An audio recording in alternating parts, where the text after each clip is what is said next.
maybe one of the most important things to do in pursuing vibrant health. And the great news is it's never too late.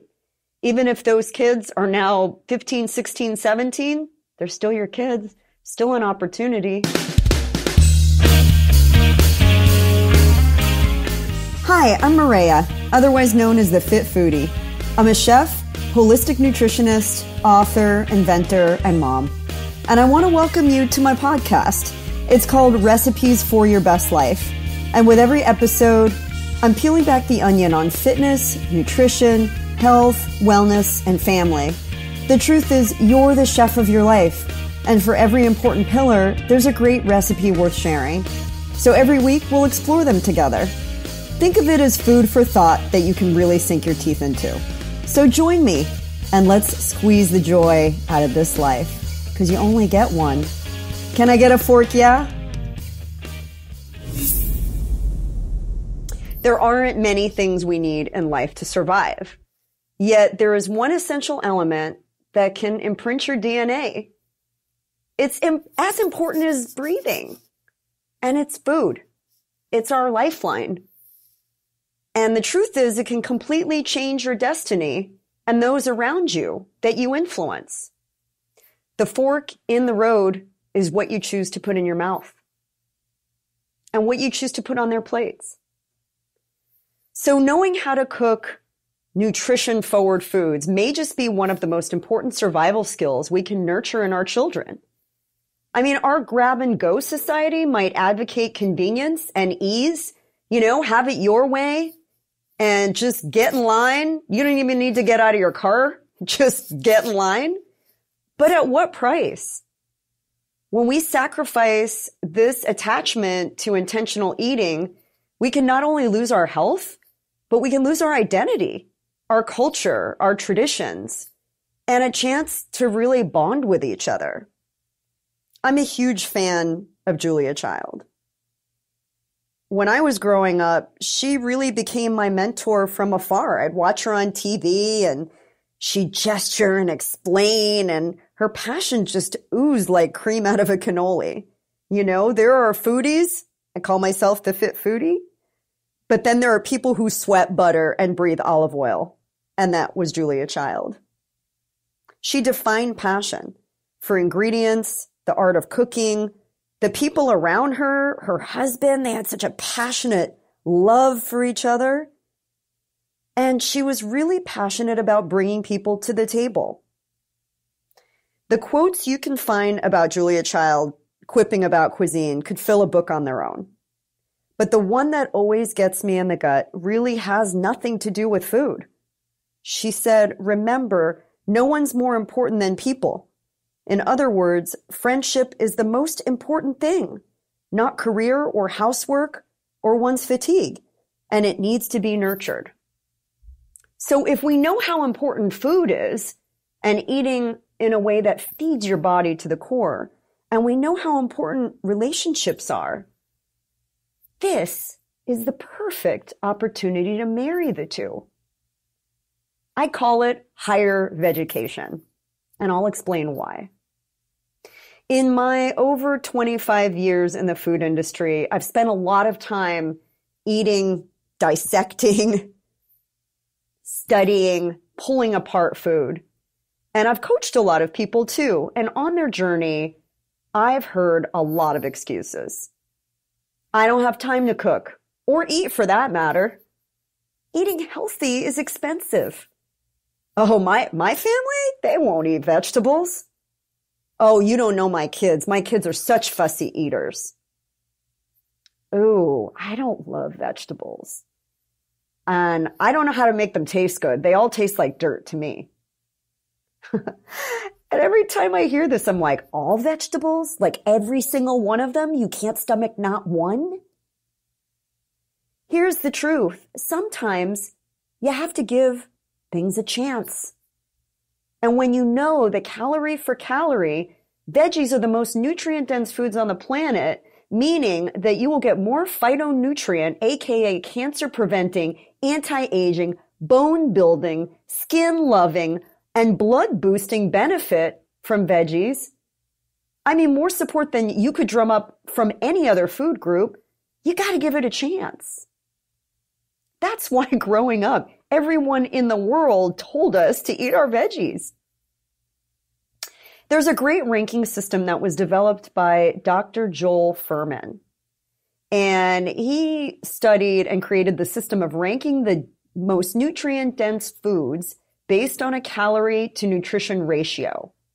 And it's no surprise that the top 10 foods that are the most nutrient dense are green.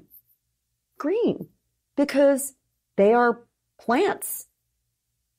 We all know they're good for us, so why don't we just try and suck them down like a milkshake? And pardon me, but pizza is not a vegetable. I know some school systems would like to think it is, but it's not. You know, I feel like sometimes the problem very well could be that we get in our own way. We get in our own heads. We have these perceptions, and so they become truths. You know, we have spinach one time that was not prepared well, it was out of a can, or it was so soggy it tasted like wet cardboard, unseasoned. And then our truth becomes like spinach is terrible, you know? But if we give them a chance, if we try them in different ways, we get out of our own way. You know, the perceptions that they're cumbersome and expensive and hard to make taste good and all of the other inconveniences that we conjure up from our years of experience make us sound like we're 2-year-olds. I'm just going to get real here, you know? I mean, it's about that time that we get rational about this. The tantrums and the foot stomps, yeah, they're not easy to deal with. Trust me. I've got an eater that will consume anything you put in front of her. And I've got an eater who picks everything apart. So it's been my challenge as a mom, especially with what I do. But I just keep trying. And you know what? After all these years of trying, I have at least 10 produce items I know the picky one will eat every single time. And that's a pretty good stable. Back in the day, you know, when we'd have our tantrums and foot stomps, our parents would either listen to us and let us rule the roost, or they'd keep trying. And the ones that kept trying are the ones that created great eaters. That pivotal time, that time when you start sprouting teeth and you're no longer eating baby food from 2 to 5 years old, is the most pivotal time to shape taste buds. So going back to what I was saying about the ranking system that Dr. Joel Fuhrman created, I mentioned that the top 10 foods are green. So you want to hear what the top 10 list is? I think this is pretty cool. The top 10 list of the most nutrient-dense foods on the planet, calorie to nutrition. Number 1, kale. Kale. No wonder it came into vogue the way it did.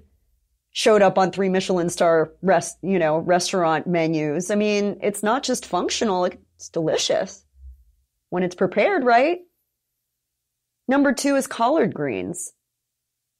Yeah, those lovely collards. Not just for the South anymore, y'all. They just take a little more coaxing because they're a little more bitter. Spinach is number 3. I mean, everybody can eat spinach. It's one of the most mild greens around. You can throw it into a smoothie, saute it with a little spinach, with a little garlic, that spinach, and lemon. Oh, so good. Number 4 is bok choy. That's a really easy one to palletize. And it doesn't have to be in an Asian stir fry. It can be enjoyed so many different ways. Number 5 is romaine.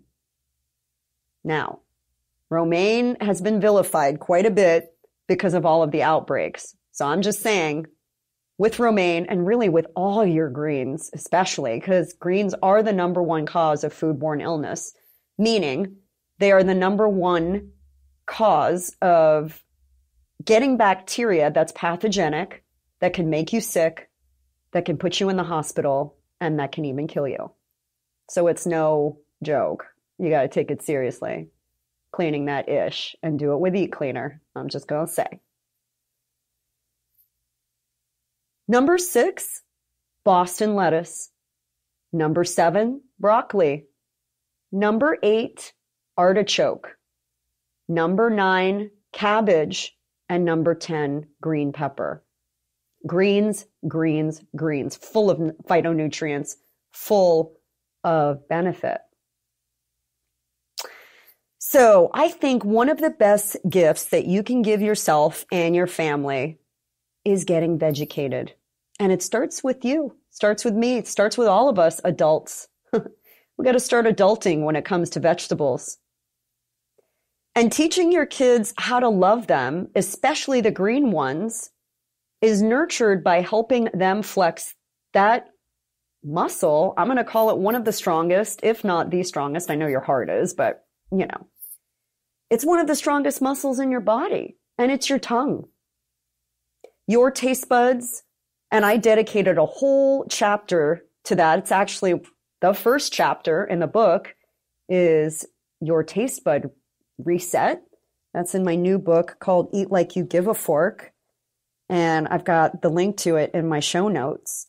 But resetting your taste buds, maybe one of the most important things to do in pursuing vibrant health. And the great news is it's never too late. Even if those kids are now 15, 16, 17, they're still your kids, still an opportunity. It will help their health, no doubt. And their palates will ultimately aid them in becoming well-rounded citizens of the world.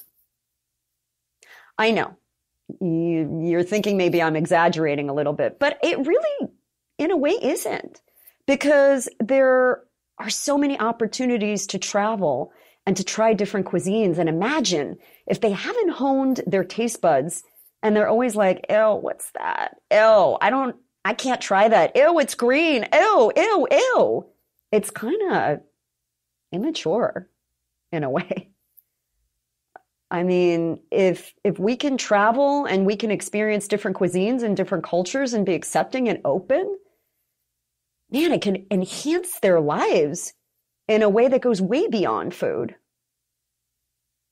I think, it's really a sign of being able to give your kids a fresh start and also help them reach their full potential. And there is a direct correlation between a good diet and genius. Here are some of the most famous veggie lovers that ever lived. Number 1 is Benjamin Franklin. Number 2, Gandhi. Number 3, Coretta Scott King. Number 4, Mr. Thomas Edison. What would we have done without him? Number 5, Albert Einstein. 6, Jane Goodall. 7, Steve Jobs. I mean, Steve Jobs was a well-known veggie and fruit lover. George Bernard Shaw, Leo Tolstoy, Leonardo da Vinci, we wouldn't have had the Sistine Chapel. Kafka, Paul McCartney, Cesar Chavez, Rosa Parks, and Mr. Rogers, my hero. All famous veggie lovers. So you can see the correlation of nutrition and genius, my friends. In order to raise really good eaters, we have to start with our own baggage and come to terms with any preconceived notions that we might have. No vegetable should ever make people cry. And no influential people, including a former president who was very popularized for his comments about broccoli, should influence us. I mean, veggie haters need to kindly pound sand and stay out of your way, because your mission is to get the good stuff into their mouths and help them thrive. And it starts with you. If you're saying to yourself right now, good luck, you don't know my kids. Oh, hell yes, I do, my friend. My son was a phenomenal eater. as a baby. I mean, he would eat it